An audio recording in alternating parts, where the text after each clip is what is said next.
What's up guys, Rui here and welcome back to the channel continuing with Fabric Week, where I will be discussing and sharing with you guys all things fabric related. If you haven't watched last week's video where I talked about 5 types of technical fabric, go ahead and check that out. For today's topic, I will be talking very briefly about Gore-Tex material and later on providing a couple of different alternatives. I decided to do this video because anything that's made from Gore-Tex is just so damn expensive. Therefore, for people who just want to pick up, a piece with similar functionality towards Gore-Tex, hopefully this video is able to show you some alternatives that you can look into. If you're interested in learning more about the history and functionality of Gore-Tex, more in depth, I will be leaving some really good article links down below in the description box. Definitely go and check it out. Everything that you need to know or want to know about the material can be found in these articles.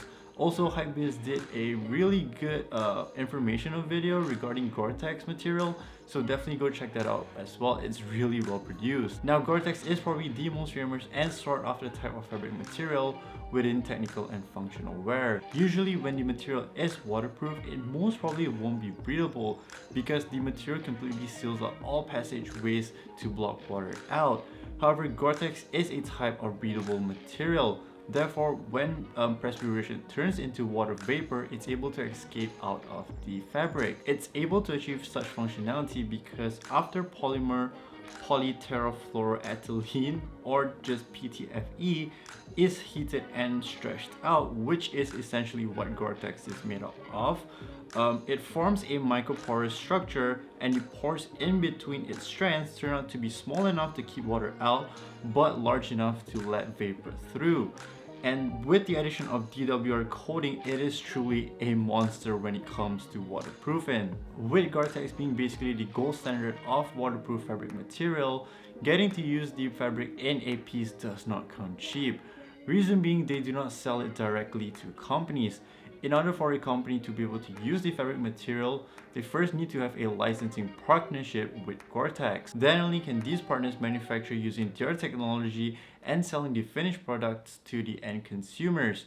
There are tons of brands ranging from outdoor all the way to avant-garde that have used Gore-Tex material to construct their pieces. Now, I don't know how their licensing agreement works, what are the terms and conditions written in it, but through my very small understanding and knowledge on how licensing works, companies have to buy the licensing first, which then allows them to buy the fabrics from Gore-Tex itself. Now, the licensing could be something that companies need to renew annually or after a certain period of time.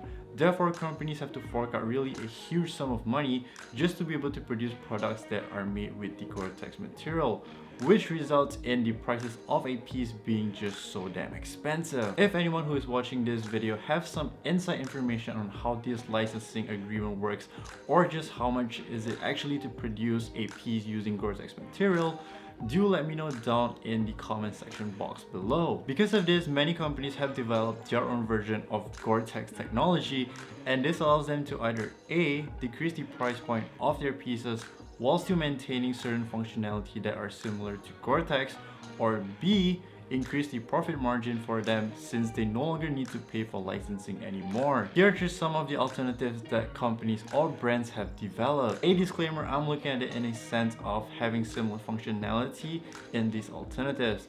The two key features that I will be focusing on is the ability to keep the user dry as well as breathability. Whether or not it's going to be as effective as Gore-Tex, I will probably need to do some further testing, which unfortunately I don't have the sufficient funds to do so. Also, these alternatives, some of them are not a direct replacement to Gore-Tex. Probably the cheapest alternative in today's video is the Uniqlo Block Tech.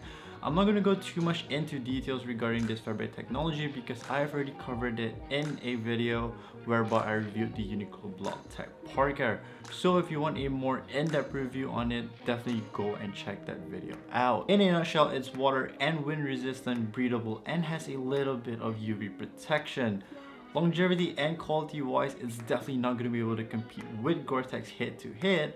But if you want a piece that has similar functionality for just a fraction of a price, this will do the job just fine. The next fabric alternative is Gore-Tex by Libalon, a Taiwanese-based fabric company, and I only came to know about them because Gorilla Group did use their fabrics to produce some of their pieces in the past. There really isn't much information regarding this fabric technology besides a couple of mentions over on Gorilla Group's site.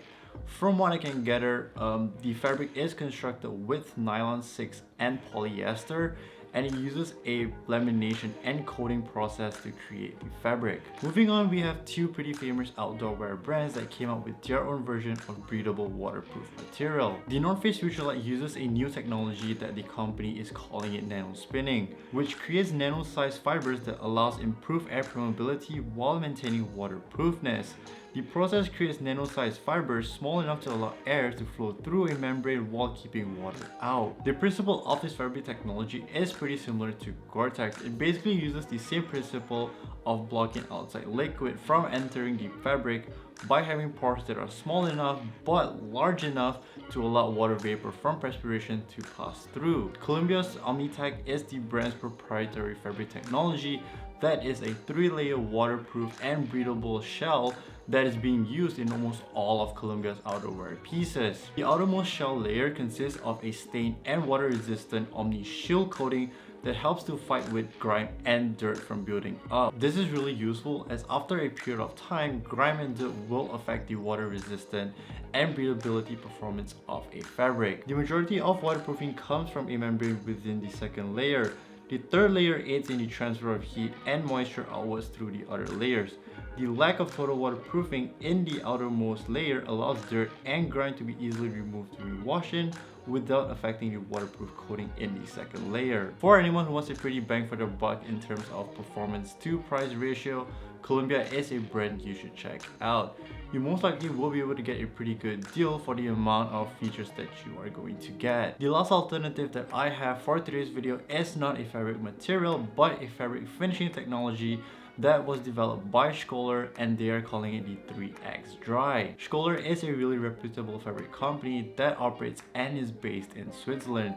They have developed a bunch of different types of fabric technologies, but the one that I will be focusing on is the 3X Dry. The technology basically can transform any type of fabric material to be water repellent.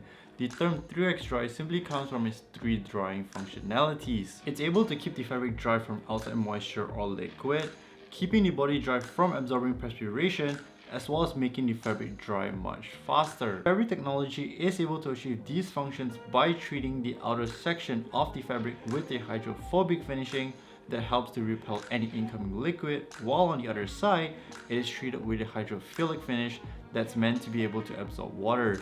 The reason for having a hydrophilic finish is so that perspiration produced by the body will be absorbed by the moisture attracting fibers and spreads over a wide area, thus helping the perspiration to evaporate quickly. This also helps in supporting the body to cool down. Because this is a fabric finishing and not a type of material, it is able to be applied into various different types of garment, from office wear to sportswear to performance wear. That is it for today's video. I know there are probably so many more other fabric technologies out there that have similar functionalities to Gore-Tex. If you do happen to know any that are not in today's video, please do share it with everyone down in the comment section below. As always, thank you all so much for checking out today's video. Do give this video a thumbs up if you did enjoy watching it, and if you're new to this channel, please don't forget to hit the subscribe button because it really will help me out so incredibly much. Till then guys, I'll catch you all in the next one. Peace out.